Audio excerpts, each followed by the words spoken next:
Today, we will talk about historical returns, definition, uses, and how it's calculated. Historical returns are often associated with the past performance of a security or index, such as the S&P 500.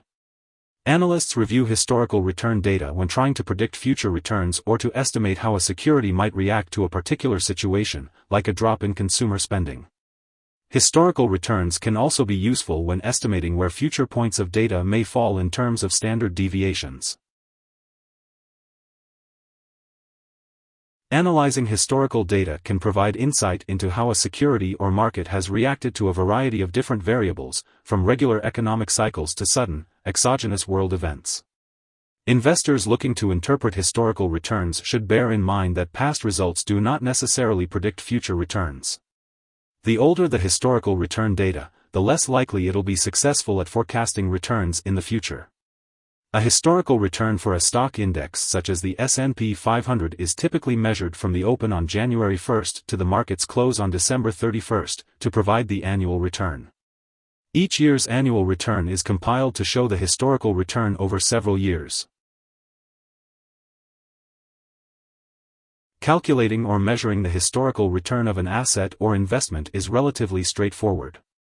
Subtract the most recent price from the oldest price in the data set and divide the result by the oldest price. For example, let's say we want to calculate the return of the S&P 500 for 2019. The process can be repeated if an investor wanted to calculate the return for each month, year, or any period.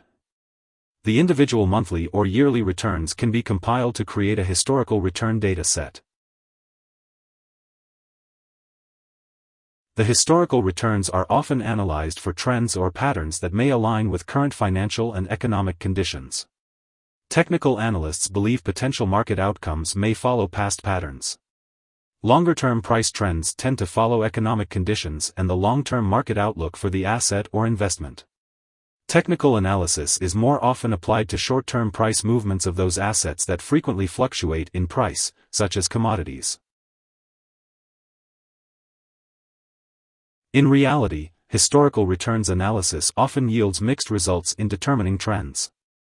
As a dynamic and ever-evolving system, markets and economies at times repeat, but it can be difficult to anticipate when past returns will occur again in the future. Here are 3 key takeaways. 1. Historical returns are often associated with the past performance of a security or index, such as the S&P 500. 2. Investors study historical return data when trying to forecast future returns or to estimate how a security might react in a situation. 3. Calculating the historical return is done by subtracting the most recent price from the oldest price and divide the result by the oldest price. Hope this would help. Thanks for watching.